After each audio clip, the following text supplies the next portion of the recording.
One city on this list is about to get 28,000 new jobs land on its doorstep. Another city has seen 75% capital growth and no one is really talking about it. A third, investors have not even heard of it yet. I see and hear it every single week. Someone drops £200,000 on a flat in Zone 4 in London or £50,000 on a house in Durham, and they think it's a good deal. Meanwhile, there are cities all over the UK that you can buy a property for well under £150,000 and it will actually be a good investment in 10 years' time. Because in these places, the tenant demand is through the roof, there is a lot of prospects for jobs and growth, and there are great commuter routes, which means people want to move there. I've personally been involved in well over £10 million worth of deals, and I've helped well over 100 people buy their first buy-to-let. So I think I'm well qualified to help you find your next investment city. Before we get into the cities, let's look at the national picture. Right now, national housing supply for rental properties is sat 24% below pre-pandemic levels. This is for a few reasons. The government recently have started to push out older landlords, that is with Section 24 tax changes and Section 21 regulation changes around renting. But in the reality,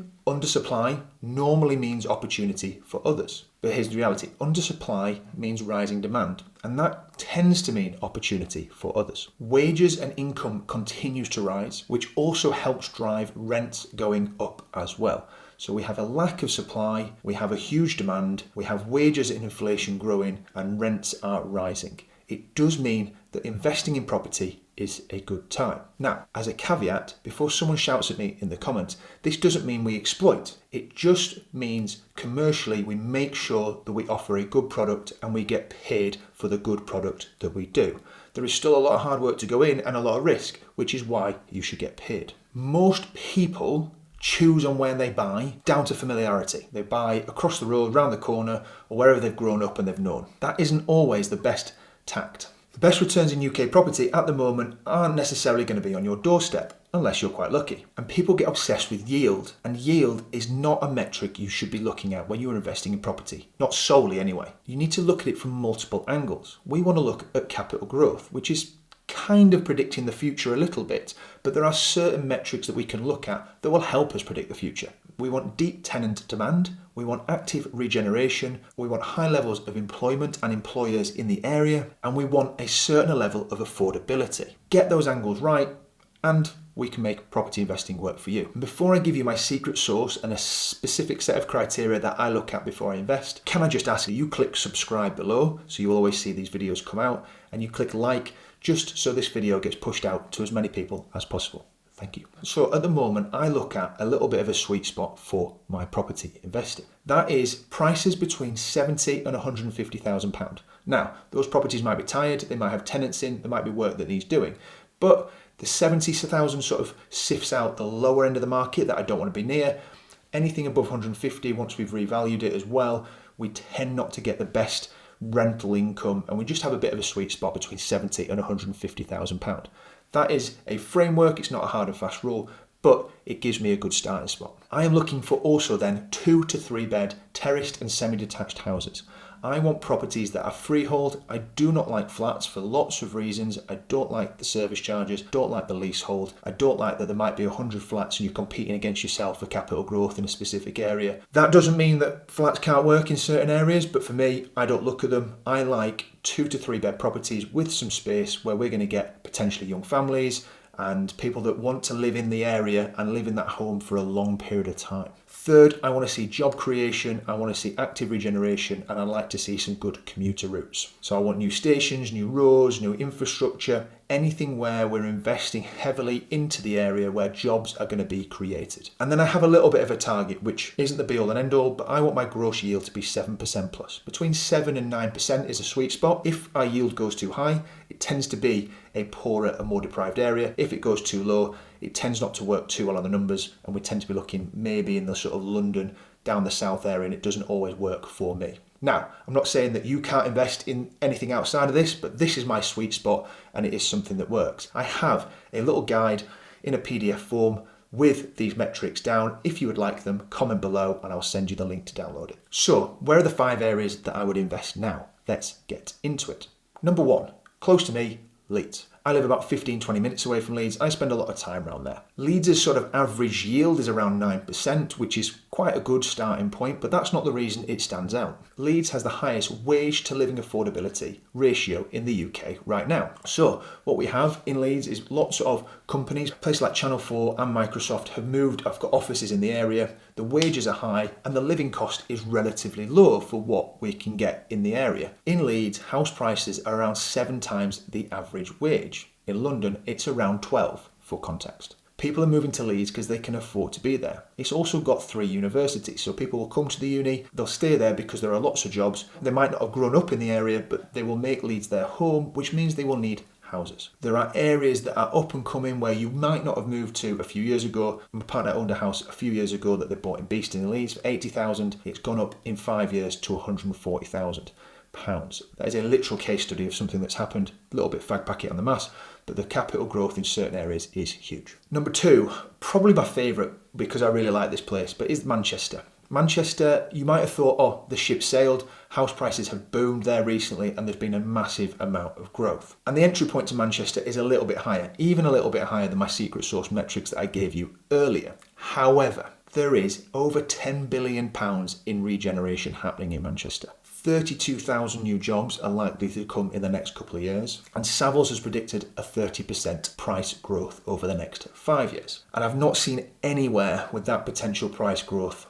or opportunity. And because the capital growth is so good, I tend not to get so hepped up on the capital left in the deal or the yield quite as much as I do in other areas, because I know 70 to 80% of my money in Manchester is going to be made in the capital growth. So if we can find a great deal on the suburbs, on the outside of Manchester at the moment, it is an absolute belter of a place to invest in. Places like Stockport and Sale have seen huge growth and probably a little bit out of our price range now. But there are other areas that are great to invest in. And I always use the analogy of, think of Brixton in London. It might have been not one of the greatest places to live and work in London in years gone by, but now it's one of the most up-and-coming, gentrified, cosmopolitan areas because people have moved in there because that's where they could afford. It's so close to the city. And there are lots of areas around Manchester that are becoming like that. Number 3 is Lincoln. A bit of a sleeper one, this. And it's becoming a sleeper tech hub. People sleep on Lincoln because they're looking at bigger cities like Liverpool, Birmingham, and even Manchester, as I've mentioned. The average house prices around here are about £104,000, so they're not booming. They're also not really cheap. But the catalyst here is there are 2 massive AI data centres getting built there. It's bringing in about 1,500 high-paid tech jobs into the area, and that's just the start. It's obviously already got the university. It's also got great commuter routes to London. I think you can get to London in about an hour and a half from Lincoln. And because of all the AI work, there's a huge influx in employment and wages and employment opportunities. Rents have gone up considerably over the last couple of years, even sort of £400 to £500 per property the rents have increased. As I've said before, the university is there and that always brings people in, and if we can have jobs in that area, people are going to stay. It's also very close to the A1, and as I've said before, we've got the train line into London as well. It sits in the absolute sweet spot, and I really like Lincoln as a place to invest. Number 4 is Newcastle. The northeast is fantastic. Newcastle has a lot going on up there. It has a nice average yield, but again, I'm not looking at that as a pure metric, but there's clearly a nice amount of rental demand to house pricing at the moment. Average property prices sit between 160 and 180. So you can have a low entry cost, but also the rental market is strong in that area too. You've got a strong student population as always. You aren't too far away from Scotland. You have a lot of employment and industry in the likes of Sunderland and the northeast as well. The city is getting invested in and there's a steady regeneration there.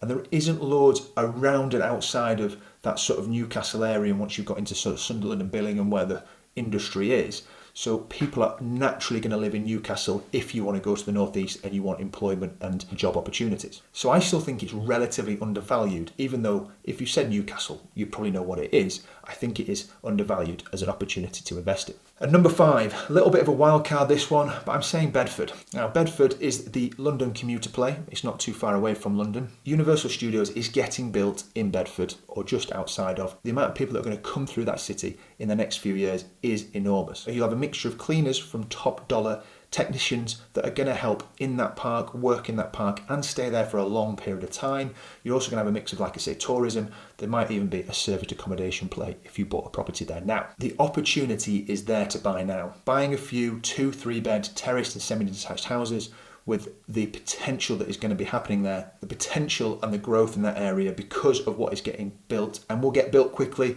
Planning's already been approved, and Universal Studios and the Americans do not mess around. We will get that built quickly and there'll be loads and loads of opportunity. So you have both the commuter route to London and loads of local tourism and local jobs. So you've watched this video, hopefully this far. I've given you the 5 areas to start looking in. A lot of people then go, Si, how do I find these opportunities? Do I only find good deals off market? That is not entirely true. You don't. Most people get stuck by just scrolling through Rightmove, which is clunky and isn't a very good platform to use. We use a software called Property Engine. I absolutely adore Property Engine. Property Engine is Rightmove on steroids. We can look at and find deals so quickly in the area. There are always opportunities on market. Not everything has to be off market. As long as you are efficient and you know how to use it. Property Engine has some AI software so you can look at undervalued or underpriced properties that need some renovation and need some work and some love.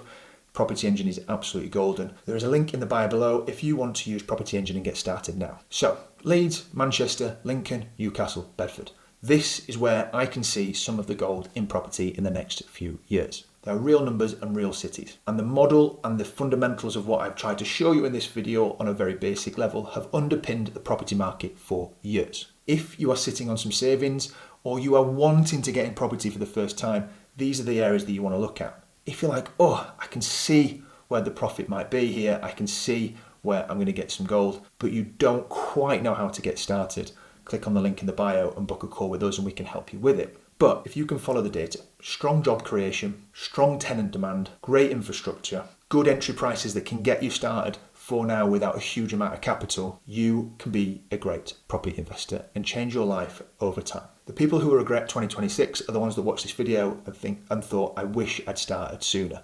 There's always the ones which I'll wait till next year, I'll wait till the year after, and tomorrow never comes. So I hope you found this video helpful and I will see you in the next one.